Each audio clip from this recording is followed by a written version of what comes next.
تو آپ کو پتہ چلے گا کہ اسلام انسان کی ہر ضرورت کو پورا کرتا ہے، اور نبی کریم صلی اللہ علیہ وسلم نے ہر جگہ ہماری ہر ضرورت کا خیال فرمایا۔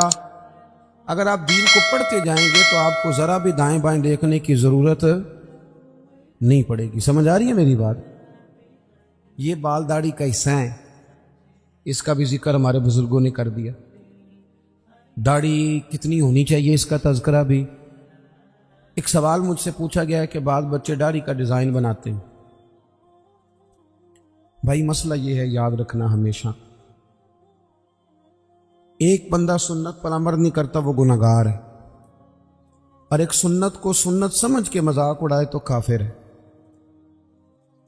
سنت کو سنت جانتے ہوئے اگر اس کا مذاق اڑائے گا تو نہیں۔ سمجھ آ رہی میری بات کی؟ ہمارے بچے ڈیزائنوں پہ چلتے ہیں بیچارے، پتہ نہیں کس کی نظر لگ گئی، اور بڑی چیزیں ہیں، لیکن داڑھی کے ڈیزائن بنانا اور غلط حرکات کرنا یہ تو ایک انتہائی مذموم حرکت۔ اللہ ہمیں سمجھنے کی توفیق عطا فرمائے۔ اور میں ملت کے جوانوں سے یہ گزارش کروں گا، آپ نے ڈیزائن والی داڑھیاں بھی رکھ کے دیکھی ہیں، ایک دفعہ نا نبی کریم کی سنت والی داڑھی بھی ذرا رکھ کے دیکھو، تمہیں کوئی عجیب ہی ذائقہ نصیب ہوگا۔ یہ آپ کے چہرے کے مطابق اللہ نے اس کو وضعداری دی۔ یہ حرکتیں جو آپ کرتے ہیں نا، یہ تو عجیب سی حرکات ہیں، ان کا تو کوئی پس منظر ہی نہیں ہے۔ تو انسان محسوس اگر کرے تو چھوٹا محسوس ہوتا ہے یہ کام کر کے۔ تو ہمیشہ وہ کام کریں جس میں سنت اور شریعت کی پاسداری۔ اللہ سمجھنے کی توفیق عطا فرمائے۔ یہ جو نکاح ہے نا، نکاح شادی، نبی کریم علیہ السلام نے فرمایا یہ غیر کا طریقہ نہیں، بلکہ فرمایا النکاح من سنتی، فرمایا نکاح تو میرا طریقہ ہے، نکاح میرا طریقہ ہے۔ اور آپ حیران ہوں گے کہ قرآن و سنت نے جو شادی کو اور میاں بیوی کو جو رشتہ دیا ہے وہ بڑا ہی عجیب دیا ہے۔ فرمایا ہن لباس لکم وانتم لباس لہن، مرد عورت کا لباس ہے اور عورت مرد کا لباس ہے۔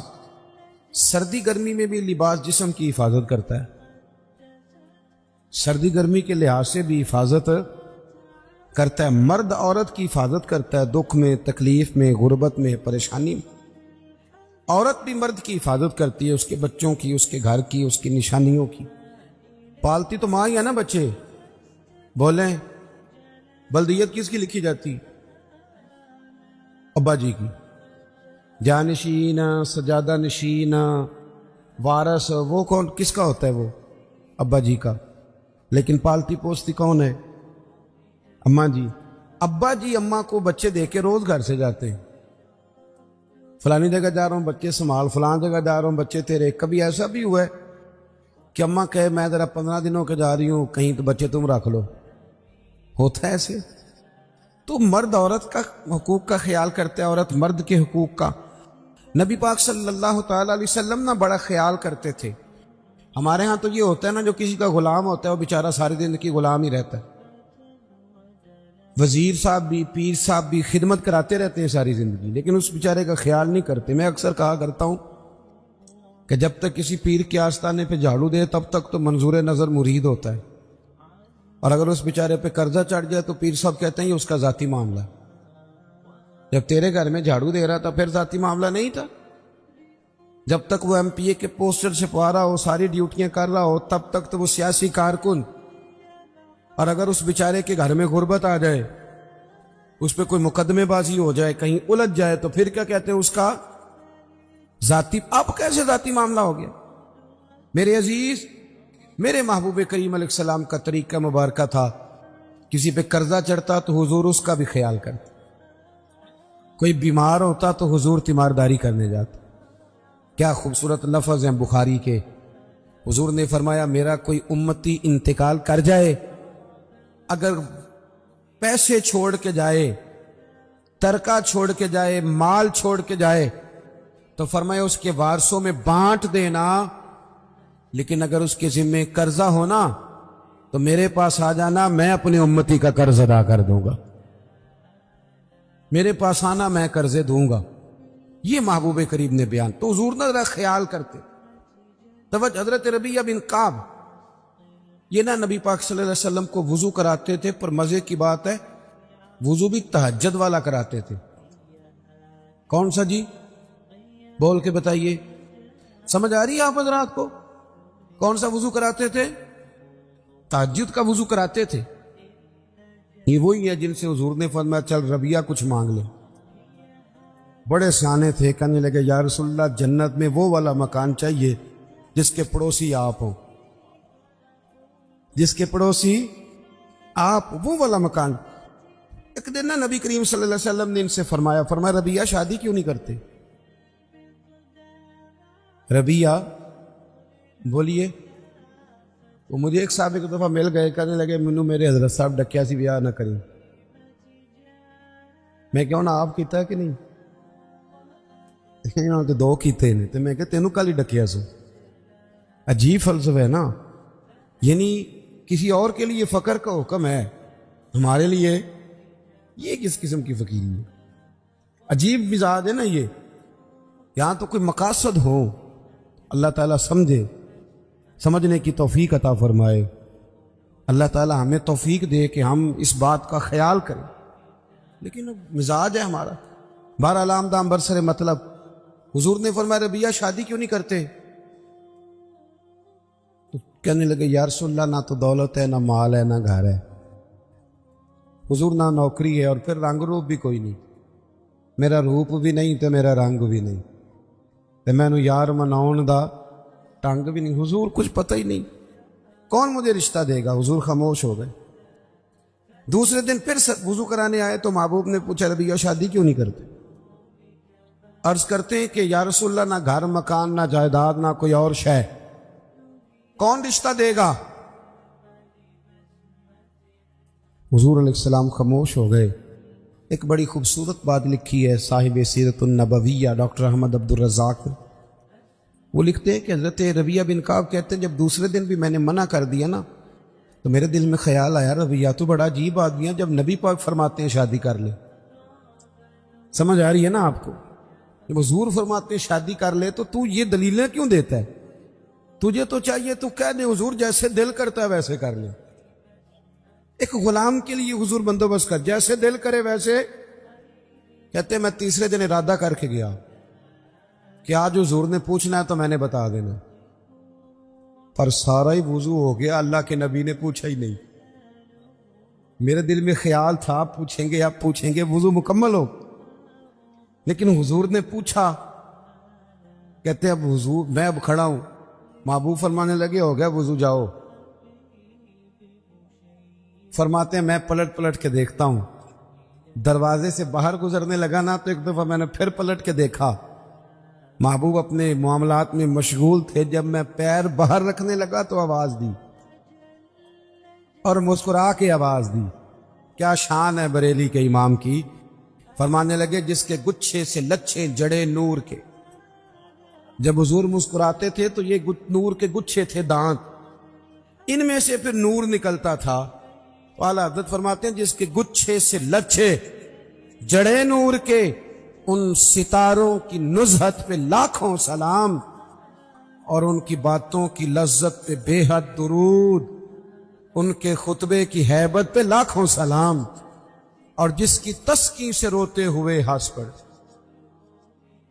حضور ذرا سی تسکین کرتے تھے تو رونے والا ہنس پڑتا، تو پھر بڑا انتظار کرنا پڑتا ہوگا، 2 گھنٹے حضور مسکراتے نہیں ہوں گے۔ تو اعلیٰ حضرت فرماتے ہیں نہیں بھئی، یہ بھی مسئلہ کوئی نہیں، یہ بھی مسئلہ کوئی نہیں کہ 2 گھنٹے کے بعد مسکرائیں گے تو رونے والا ہنسے گا۔ فرمانے لگے جس کی تسکین سے روتے ہوئے ہنس پڑے، اس تبسم کی عادت پہ لاکھوں سلام۔ یہ تو عادت ہے نبی پاک کی، تمہیں انتظار نہیں کرنا پڑے گا، تو عادت ہے حضور۔ تو حضور نے فرمایا شادی کر لو۔ کہتے ہیں میں مسکرایا، دوڑ کے واپس آیا، یا رسول اللہ جیسے حکم ہو کر دے۔ میرے محبوب کی بھی کیا بات، کیا اندائے ہیں رسول کریم کی۔ حضور نے فرمایا فلاں قبیلے کے سردار کے پاس جا، اسے جا کے کہہ کہ اپنی بیٹی کا نکاح تیرے ساتھ کر دے۔ آپ فرماتے میں گیا، سلام لی، اندر داخل ہوا، انہوں نے بلایا، میں نے کبھی حضور نے بھیجا ہے۔ اور محبوب نے کہا اپنی بیٹی کا نکاح میرے ساتھ کر دو۔ حضرت ربیعہ بن کعب رضی اللہ تعالیٰ عنہ فرماتے ہیں ماں نے اس کے باپ کی طرف دیکھا، اس لڑکی کے باپ کی طرف، اور لڑکی کے باپ نے ماں بڑی جو ہے وہ فکر ہوتی ہے لڑکی کے ماں باپ، دونوں نے ایک دوسرے کی طرف دیکھا تو انکار نہیں کیا کہ میں نہیں، ہم نے نہیں رشتہ دینا، بلکہ لڑکی کا والد کہنے لگا کہ محبوب سے عرض کرنا میں آؤں گا، میں خود آ کے حاضری دوں گا، ان سے عرض کرنا میں آؤں گا۔ حضرت ربیعہ بن کعب رضی اللہ تعالیٰ عنہ کہتے ہیں میں نکل رہا تھا، نبی رحمت سید عالم صلی اللہ علیہ وسلم کا وہ پیغام لے کے تو میں نکل رہا تھا، میں آگے بڑھ رہا تھا۔ فرماتے ہیں جب میں دروازے سے باہر ہوں، توجہ ہے نا میرے دوستوں، کہتے ہیں جب میں دروازے سے باہر ہونے لگا نا، پیر رکھنے ہی لگا تھا، تو وہ لڑکی پردے کے پیچھے سے بولی، توجہ ہے میری بات پر، وہ خاتون پردے کے پیچھے سے بولی اور بول کے کہنے لگی غلام ٹھہر جا۔ تو میں نے پلٹ کے دیکھا، میں رک گیا تو اپنے ماں باپ کو مخاطب کر کے کہنے لگی ابا جی آپ کو میری فکر ہے نا، اماں جی آپ کو میری فکر ہے نا، آپ مجھے نبی کریم کے حوالے کر دیں، مجھے امید ہے رب رسول مجھے کبھی ضائع نہیں فرمائیں گے، اللہ نبی مجھے ضائع۔ حضرت ربیعہ بن کعب کہتے ہیں میں واپس آ گیا، سارا بندوبست حضور نے کر کے دیا، سارا بندوبست۔ اب بات کو سمجھیں، دین ہر جگہ انسان کا خیال کرتا ہے۔ فرماتے ہیں نبی پاک صلی اللہ علیہ وسلم نے حضرت عثمان غنی کو بلایا، فرمایا کھجور کی گٹھلی کے برابر ہونا چاہیے۔ حضرت عثمان کہنے لگے حضور حاضر ہو جائے گا۔ فرمایا عثمان پوچھو گے نہیں میں نے کیا کرنا ہے؟ عرض کی حضور بتا دیں کیا کرنا ہے؟ فرمایا ربیعہ کی شادی ہے، اس نے اپنی بیوی کو حق مہر دینا۔ پھر حضرت حارثہ بن نعمان کو بلایا، فرمایا ایک بکری کا بندوبست کر، ذبح کر کے پکانا ہے۔ پوچھو گے نہیں کس لیے حضور حکم کریں؟ فرمایا میرے ربیعہ کی شادی ہے، اس نے ولیمہ کرنا ہے۔ کہتے پھر محبوب نے مجھے اپنی جیب خاص سے، کرم سے، فضل سے کچھ پیسے دیے، فرمایا خوشبو بھی لے لے اور اپنی بیوی کے لیے ایک جوڑا بھی خرید لے۔ عزیز دوستو یہ نہ سمجھیں کہ جو آپ کا شاگرد ہے، مرید ہے، سیاسی کارکن ہے، وہ آپ کی ڈیوٹی تو کرے تو تب ٹھیک ہے، لیکن اس کا کوئی ذاتی معاملہ آ جائے تو کہیں جی وہ جانے اور اس کا کام جانے۔ سمجھے چیزوں کو۔ نبی کریم صلی اللہ علیہ وسلم کہاں تک مہربانیاں فرماتے۔ حضرت ربیعہ بن کعب فرماتے ہیں، آپ فرماتے ہیں کہ میں بڑا غریب تھا، میرے سارے بندوبست میرے محبوب نے کیے، اور فرماتے ہیں پھر محبوب نے ایک اور کرم کیا، میرے لیے برکت کی دعا بھی کر دی۔ آپ فرماتے ہیں کہ غربتیں چلی گئیں، اب کسی کو کہیں سے قرض نہ ملے تو میرے گھر سے مل جاتا ہے۔ ہر گھر سے اناج ختم ہونے کو ہو پر میرے گھر سے کبھی ختم نہیں ہو۔ تو نبی کریم علیہ السلام خیال فرماتے، اور پھر میاں بیوی کے درمیان جو رشتے کی نزاکت ہے، ہمارے ہاں نا یہ سمجھ لیں جس گھر میں میاں بیوی کا اتفاق نہیں نہ ہوتا، اس میں کروڑوں روپے کی دولتیں بھی پڑی ہوں تو وہ گھر نہیں ہوتا، وہ اذیت گاہ بن جاتا ہے۔ جتنا مرضی آپ کہیں میں بیوی کی پرواہ نہیں کرتا، یہ کیسے ہو سکتا ہے؟ اس کے ساتھ گھر وابستہ ہے۔ میاں بیوی کا کسی گھر کے اندر رویہ آپس میں بہت اچھا ہو تو دولت کم بھی ہو، وسائل تھوڑے بھی ہوں، پھر بھی گزارا صحیح ہو جاتا ہے۔ گھر کے اندر میاں بیوی کا آپس میں تعلق، طبقات ابن سعد میں صاحب طبقات نے لکھا ہے کہ جب نبی پاک علیہ السلام نے سیدہ طیبہ طاہرہ حضرت فاطمہ الزہرا رضی اللہ تعالیٰ عنہ کا نکاح مولا کائنات شیر خدا حضرت علی المرتضیٰ سے فرمایا نا، پتہ حضور نے کیا کیا تھا؟ دونوں کے سرے اقدس جوڑ کے نا تو نبی پاک نے ان دونوں کی محبت کے لیے دعا فرمائی، اے اللہ ان کے درمیان محبت رکھنا۔ ہمارے یہاں بھلا کیا ہوتا ہے؟ مرضی سے شادی کی، مرضی سے رشتہ تلاش کیا، پھر ٹھیک 15 دنوں کے بعد اماں کو نقص نظر آنے شروع ہو جائے، اور ٹھیک 15 دن کے بعد ان کو بھی اپنے داماد میں نقص نظر آنے لگتے ہیں۔ جب آپ 2 جملے کہہ دیتے ہیں نا خامند کو کہ تیری بیوی ٹھیک نہیں، تو آیا تھا، چاہیے تھا فٹافٹ پانی دیتی، پر اس نے تو توجہ ہی نہیں کی، تو آپ تو ایک جملہ کہہ کے چلے گئے، انہوں نے تو 24 گھنٹے اکٹھے رہنا ہے۔ خامند کو یہ پٹی پڑھا دی، اور جب بیٹی گئی میکے تو فٹافٹ اس کی اماں نے کہا اوہو کتنی کمزور ہو گئی ہے میری بیٹی، لگتا ہے کھانے کو نہیں دیتے، یہاں میں نے کتنے لاڈوں سے رکھی ہوئی۔ یہ طریقہ ٹھیک نہیں۔ ابن حجر اسقلانی حدیث لائے، میرے نبی پاک علیہ السلام نے فرمایا وہ لعنتی ہے جو بیوی کو مرد کے خلاف اکساتا ہے اور مرد کو بیوی کے خلاف، ملعون ہے وہ شخص۔ ان کے درمیان پیار پیدا کریں، ان میں محبت ہوگی تو گھر سکھی رہے گا۔ سرور کائنات صلی اللہ علیہ وسلم کو پیغام آیا، صاحب طبقات نے لکھا ہے پیغام آیا، پتہ چلا کہ کسی بات میں نہ مولا کائنات اور سیدہ فاطمہ الزہرا رضی اللہ تعالی عنہ میں کسی بات میں شکر رنجی ہو گئی، محبت کے ساتھ کوئی بات آگے بڑھ گئی، حضور تشریف لائے۔ تھک تو نہیں گئے آپ لوگ کہ آپ کا خیال ہے خشک مولوی منگا لیا؟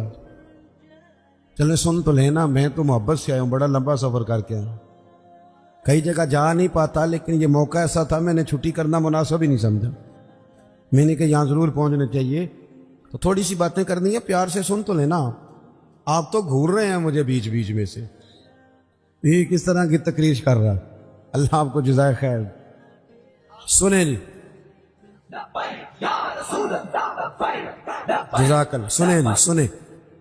نبی کریم صلی اللہ علیہ وسلم نے نا حضور کو پتہ چلا، اور مزے کی بات یہ کہ روایت کے راوی بھی مولا علی شیر خدا، حضرت علی کہتے ہیں بات تو ہمارے درمیان آپس میں بڑھ گئی پر آج بڑی میری وجہ سے تھی۔